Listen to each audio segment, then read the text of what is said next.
యుద్ధరంగములో అర్జునుడు వివిధ బంధువులను చూచెను. అతడు తన తండ్రికి సమకాలికులైన భూరిశ్రవుని వంటి వారిని, భీష్ముడు మరియు సోమదత్తుల వంటి తాతలను, ద్రోణాచార్య కృపాచార్యుల వంటి గురువులను, శల్యుడు శకుని వంటి మేనమామలను, దుర్యోధను వంటి సోదరులను, లక్ష్మణుని వంటి పుత్రులను, అశ్వత్థామ వంటి మిత్రులను, కృతవర్మ వంటి శ్రేయోభిలాషులను అతడు చూచెను. అంతేకాకుండా అతడు పలువురు మిత్రులతో కూడి ఉన్నట్టి సేనలను కూడా చూచెను. భగవానుని పట్ల నిష్కపటమైన భక్తి కలిగిన ఏ వ్యక్తిలోనైనను సత్పురుషుల లేక దేవతలలో కనిపించు సమస్త సద్గుణములు కనిపించును. భక్తుడు కానట్టి వాడు విద్యా సంస్కృతుల ద్వారా ఎంతటి లౌకిక అర్హతలను సాధించినను వారిలో దేవతా గుణములు లోపించును.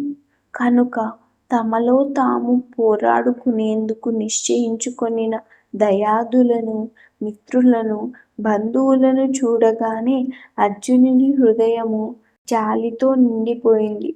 తమ పక్షములోని సైనికుల పట్ల అతడు ఆరంభము నుండి జాలితో నిండి ఉండెను. అంతేకాకుండా శత్రుపక్షములోని సైనికులకు నిశ్చితమైన మరణము చూచి వారి పట్ల కూడా జాలి పొందెను. అతడు అట్లు ఆలోచిస్తుండగా అతని శరీరవయములు కంపించసాగెను, నోరు ఎండిపోసాగెను. వారి యుద్ధోత్సాహమును చూచి అతడు పూర్తిగా ఆశ్చర్యమునకు గురయ్యెను. దాదాపు రాజవంశమంతయు అనగా రక్త సంబంధీకులైన బంధువుల సమూహమంతయు అతనితో యుద్ధము చేయుటకు వచ్చి ఉండెను. దయార్థ హృదయుడైన అర్జునునికి ఈ విషయము కలత కలిగించెను.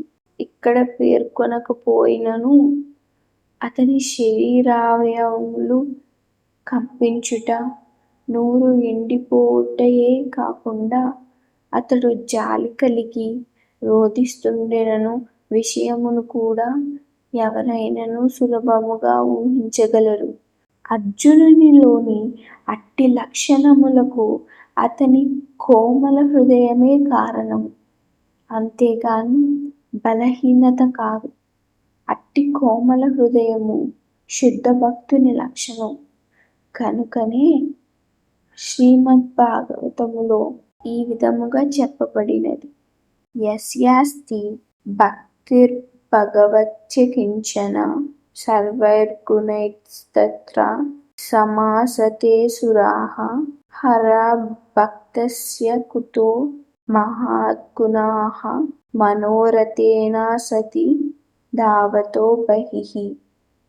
దేవాది దేవుని పట్ల అచంచలమైన భక్తి కలిగిన వాడు దేవతల సమస్త సద్గుణములను కలిగి ఉండును. అలా కాకుండా భగవంతుని పట్ల భక్తి లేనివాడు అల్పములైన లౌకిక గుణములను మాత్రమే కలిగి ఉండును. అతడు మానసిక స్థితిలో వర్తిస్తూ మిరమట్లు గులిపే భౌతిక శక్తి చేత నిశ్చయముగా ఆకర్షించబడును.